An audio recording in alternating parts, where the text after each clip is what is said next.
te age mo si baloba yango te ndeni ngobebisela ngako te ngana oyo basoni te na age na ngai na koli naza fiere nango mpona mibateli bie koleka bajeune fille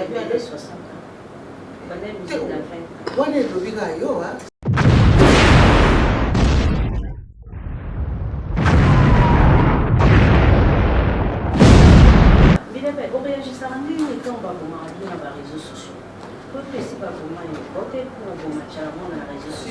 mais pour ça toujours en danse. Bon, on a kango so zo bon moninga avant et à mabe parce que mon kileza akolo. Mutu na mutazali na calendrier na ye, mutu mutazana ngoma na ye. Biso so okendeka passage obligé.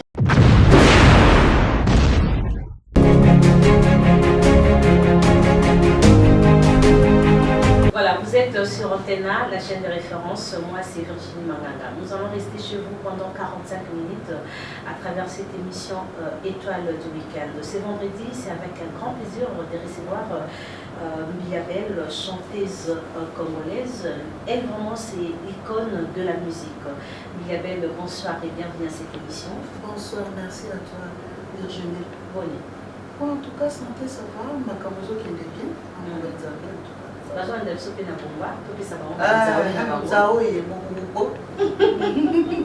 bon bah silence ouais. Oh silence oui kaka biso tozalaki na kati ya confinement ici siko tobandi masolo tolingi tobandi ba préparatifs oyo ezali salle ya répétition tobandi ba préparatifs mpona tournée mondiale. D'accord, tournée mondiale na Jilitsana. Mais quand avant le confinement les équipes produits Covid en Suisse nakendaki na Suisse nasalaki presque une semaine donc la veille à soirée pas qui va concerne c'est dommage déception bon donc ezali pour la santé tondima elaka mais na pembe na bamama na Suisse na Genève na Zurich na Berne na France balyon bamama bayaki ebele na Lausanne kopesana bakado bayamba eka kitoko mama nyonso bayamba eka kitoko. Est-ce que Mbiabel carrière non mobimba basinde balinga yo mingi to mibali pe balinga koleka banani ba respecta ko penza batu balinga nga mingi basi c'est ma maison musique les musiciens hein to chanteuse chanteur azanango Mbiabel azanango nyonso. Merci beaucoup na ba frère ozopesanga. Alors nous sommes le coup vous avez pas ya yemo kolo ya sala mission pe moi c'est to ko batu ba ku faralero ko présenter l'émission vraiment. Alors bino boza bato boyebi penza musique obeti musique na tango zaïre politiquement pour vivre penza ba époque ebele hein il y a Mobutu il y a Laurent Désiré Kabila il y a Joseph actuellement il y a Antoine Tshisekedi musique au wana ya zaïre et l'équipe a pour moi la vitoko musique wana Zaïre ezalaki bazali ko étudier ba texte bien na ba mélodie bazali ko respecter ba norme mingi ya sikoyo ekomi mwa na époque oyo ekomi eloko mosusu na époque oyo osali ba texte ndenge ezalaki na leur époque ya Zaïre ezosimba te alors yo poza na kati ya mouvement oyo ya jeunesse to tikali penza ngai naza na génération nyonso tu nazali parce que na l'ère ya Seigneur lei ba époque wana banzembo nde ezali kosala na époque wana ezali na époque wana mais sikoyo na époque osoni nasala nzembo il faut na étudier nazala na kati ya époque wana na kati ya époque sikoyo po moto nyonso azala touché moto nyonso. Alors mais quand on peut rappeler ce dernier album na yo osalaki on année dernier album ezalaki signature eyaki na ngambo ya Braza ouais ezalaki pe bien mais promotion nasalaki mingi te ntango sikoyo nazongi awa toyo kosala eloko na mambo national featuring na mambo national en tout cas oyo toyembaki Dr Jeff. Na pose question wana nengaki nayeba pourquoi cet album en signature ekonnaîtraki promotion te succès makasi te par rapport ya welcome Mbiabel. Oui en tout cas welcome na kopesa ba fleur nyonso na susi kasi afrappaki fort et puis producteur à l'époque c'était Silla mais de bon paix à son âme ça dit que ça fait déjà 3 ans Asani alaki vraiment grand producteur yo na petsa ekele yo na petsa africain azaki grand producteur asa kotia tout penza na nzela pour makambo ekele Mais où il y a Brazzaville, les gens qui m'appellent peut-être pas texte. Et qui moi. Mais là, ton mot, c'est parce qu'il a un contrat à Brazzaville. Si vous avez un contrat, manager est à côté de mon il faut que vous ayez sur place. Dès qu'on peut aller avec la paix, il y a un contrat. C'est ça qui a 5 ans. Si vous avez un contrat, vous avez un contrat ici, il y a 2 ans. Ici, si on a zongi, on a bandit ma solo nous sous ce. D'accord. Alors après signature, vous avez préparé. Après signature, on a préparé mon single, mon artiste, il y a un mot, il y a un mot. So il y a Congo et Ozala, mais le plus on a autant raté et Zalala. Là, Miriabel va nous donner quoi? La rumba congolaise, afrobeat, zouk, on peut s'habiller. On a featuré nous un artiste et un beau. On peut s'habiller le Congo, il y a Sika, on a Salaté, mais on qui m'appelle Congo militaire. Dans Ozala, métissage. On a qui m'a fait la barrasse. Il y avait aussi un combo, tous en train de succès. Bon, épreuve que je mon avis, on a pété dans Nairobi, on a pété dans la salle de Bambé. Donc, ma mission va péter 200 personnes, on a pété 10 000 personnes. Mais il y a un témoin qui va aller dans la quartier de Roi. On a Zawana, on a la guitare, on a chanté Zawana, on a qui épreuve. Ce qui fait que nous avons une Afrique australe, nous avons une valeur dans l'Afrique centrale, surtout dans le Congo démocratique. Le Congo démocratique, mais c'est pas ce pays quand même. La Ligue est beaucoup là, les Amboka, et Boutina, beaucoup et Bétela, Maboka, mais si avec le temps, bana mususu bazo ya nikie sika, bazo ne reconnaître valeur la mikoloté. Bazo ba basila. Balobanga so lingo matanzete na 18h. Tuna muto matanzete na 6h du matin, abo so secret nzete. Ko bino pe miko ya ngoye da jeunesse. Te bayaka te. Pour comment la jeune mon bazo demander yo so bino sa chanteuse. Mais bayaka te faut bayati. Il faut ba lukayo yo. Il faut batalo ele na TV wana. Te bayaka neti. Neti mamu. Bone abetaki mwana na betaki porte. Atanga te je prends. Ay ba ki meja salipe o sengeleki ya sala. Bon. Nga bayaka babeta porte te babi nga nazaka lolendo, nazaka lofudu, nazaka mutema mabe, nazaka jalouse. Nakozala jalouse na bango te. Mai peninga na rapona komba te. Bona makambo nyonso balobata moko kozala moto. Te. So balobi nazali capricieuse wana ya solo. Nazali une femme de caractère wana ya solo. Thérapie Dalingi te. Kongo te. Na musika, il faut posa bisale la mine. Te. Il faut posa na pembe na moto poyeba. Nalinga les exacte naza trop logique. C'est là ma fille est même au la danse côté nanga. Qui m'a trop logique dans la discipline. Et j'ai l'impression que Bimisa chanteuse na côté. Les je vois Bimisa yo. Et généralement tu si bon le quoi na lobipo. Le quoi bazoya te. Tu n'as pas na sala. Na kibeli te na selekuna na sengi fumu batte lettre na pese ba moto de place azali na fistoli mona bi fumu. Ezaki il y a 2 ans na mois de mars anniversaire bi fumu. Anniversaire na maman. Biso ba mama kado na osenga ko pesa na mabele. Na pesa na mabele na village en Nzale. Na pesa na merci belé. Et président qui na bi bon siko. Moi ndambo énergie na tikali nango. Nazo temps ya ko lakisa.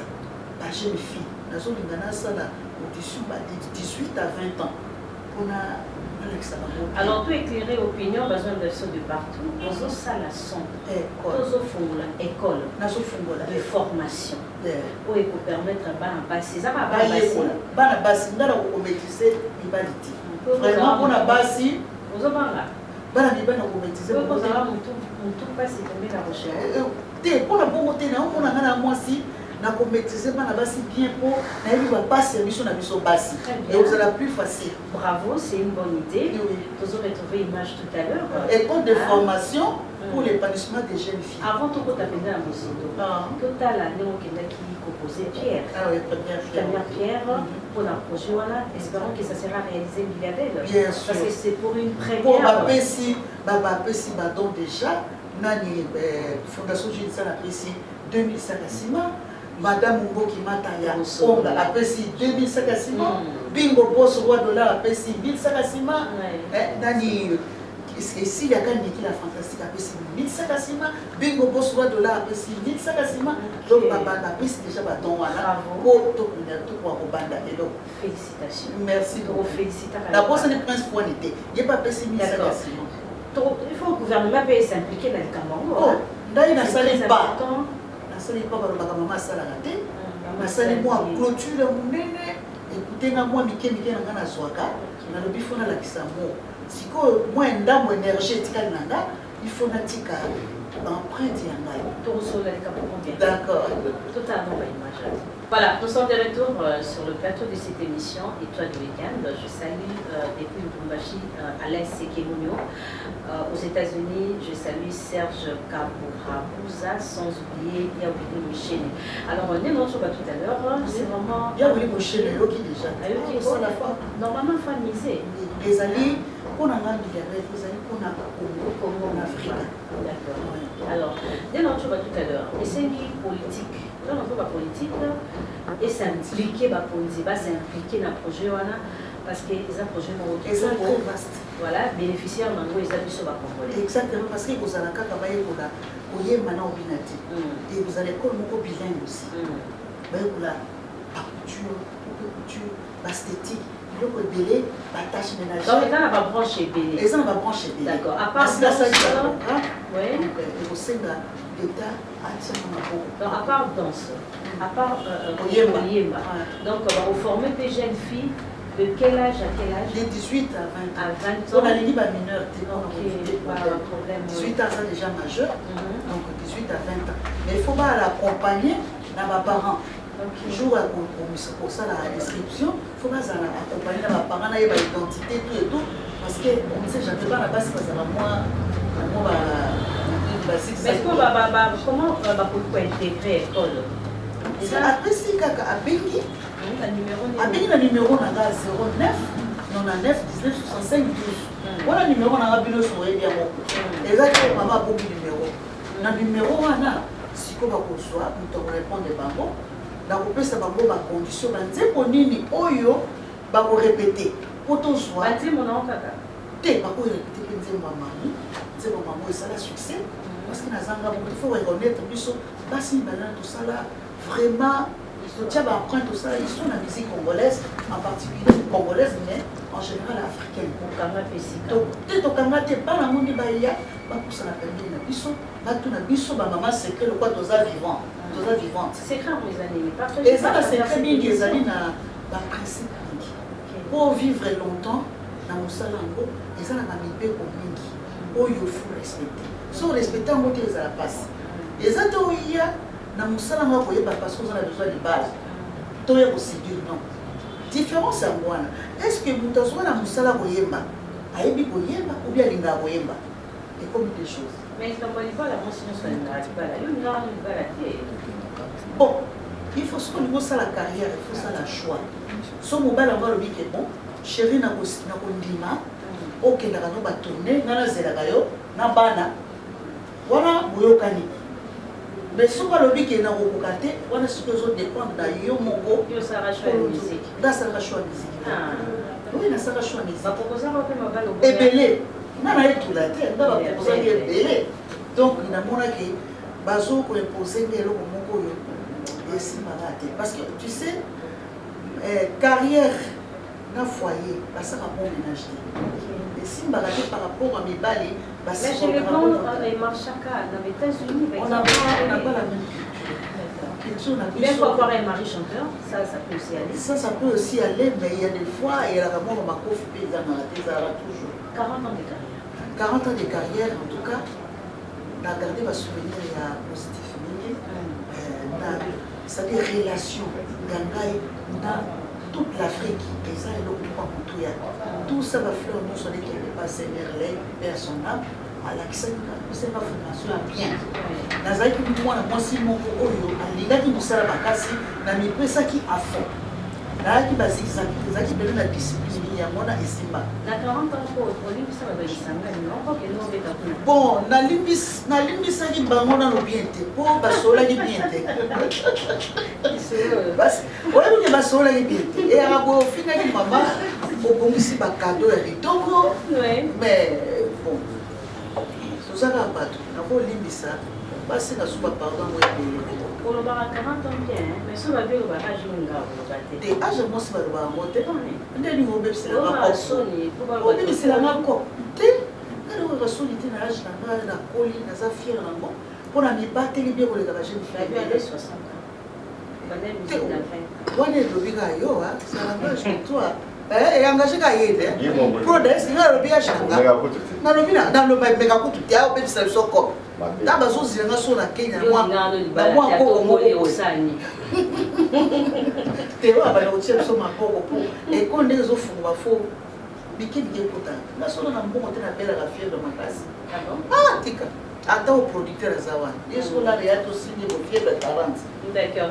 Alors avant de clôturer l'émission, Bilabé, on va vous retrouver à travers votre prestation au Kenya, à Nairobi, loin de Monégil Sana. Oui, pour le promoteur. D'accord, on y va avec ces images. Voilà, félicitations. Merci beaucoup. Merci Narati. Bino, bolinganga, makasi koleka, bamboka mosu Afrique. Bango balakisanga mo makasi. Mais bino awa, omona aza mama na biso, ndeko na biso. Bosa neti te. Bango mona basaka neti te. Bango pena bapesanga valeur wana ya queen. Voilà. Bilabé, on réagissera nini quand on va voir dans les réseaux sociaux. Tout ce pas vraiment une côté pour vous matcher à mon réseaux sociaux. Mais vous êtes toujours en tension. Bon, on a kango soko zubo moninga avant et à mabe parce que mon kileza akolo. Mutu na mutazali na calendrier na ye, mutu mutazana ngoma na ye. Biso soko kendeka passage obligé. Mais na mona bango pas soso la penalty mon kilé ozoki. Na beto li solo mo en bref. Chanteuse mo asa kenda. Natanga kompoter. Chanteuse wana toke na ngola ake na ngola asali kop asuri na bangolais alobi Bilabé la ya abengi nga penga na ngina kichasa Bilabé obi bazo mukona na bangolais oya kobeta ngabi ya pas de problème aux pourcentage no ngana nga souple côté no elinga marché poza na oya yo de la part de mona leza mon qui tambola bon siko nzoka nde tamona bato na bazo sepela na nga bazo kumisa azo bomanga soubiendo Bilabé aza na sida analyste bato ya sida bon landa histoire ke ntango azongi motu wana asolaki ayebi na kisasa kolukanga na moni motu wana azokimanga eza lokwa tovandi boye motu yango azoevite nga nayebi se yo ozoevite nga nini yango likambo yabi te Bilabé eloko monani nayebisa nabombelaki nakobombelo te mwasi wana oyo bosolaki na telefone alobi yo nabetisa yo te nakima yo ozali na liste ya bato ya sida sikoyo eleki ongo ba 6 mois navandi ka na télévision omoni mwasi moko akondi makasi na hôpital général bazolukile ba aide oyebi kaka chaka kongo ndenge asalaka napesi félicitation ayebi kosala mais sikoyo fo basoutenir ye oboluka lisungi epai ya chanteuse oyo natanga kongo te mpona koevite polémique ngana na nga sans polémique bosali lisungi akauki nazotala ti batali kongo abi osanga olobaki na nga naza na sida ye moko nde aza nango akenda ozomona mokili kolakela moninga liwata te endimi na yo tika nzambe azala maître apesa eboko na ndenge na yo te yo obobola ye titambamo sante miaki abelaki toki kotala na hôpital asepeli tosekisi tose tokelaki manda akendaki nakasi bayejosa mwa baartiste ebele bakende kotala nawera tosepeli nzoka nde bazokoma lobi ya kofi ye moko atali kaka seke abi mama babomaka biso mbala mbala surtout baboma mbala mbala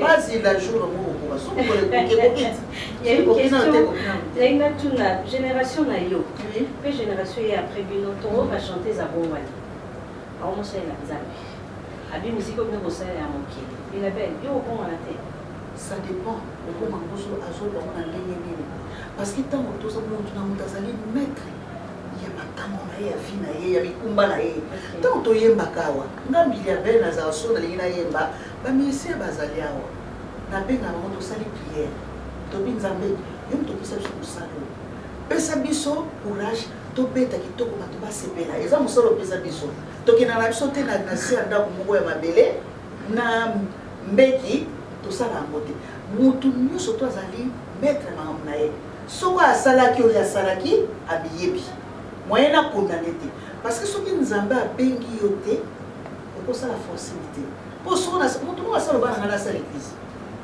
abembili oyebiki makasi nayebi bible makasi yango nomoni nazokende kaka na kokoba mpo na respectaka so nazwi mwa quelque chose nanga un dixième nanga ekendaka na orphelinat na homme de vie na basali na nzambe na bamoske napesaka baloso basukali na secret nanga yango wana mpo nzambe bafungola moninga ayaki na nzala opesi ye nzambe afungola mpona sikoyo nzambe soko abengi yo kote wana te oforce te parce eza mokano na ye te okosala te osala plaisir mpo olakisa bato ke te ngai nde eza bongo te basala ebisanga nde asala église ombila boyo soki osala église olobi kaka vraiment ozokoyema na mongongo asirene okozwa bato ebele ngabi basanganaka na nzambe te parce soki osala na nzambe akobeto makasi mpe kosambusa nzambe aza soki soki kolela sa toyebi yango donc nga nasaka kote nasaka blague te.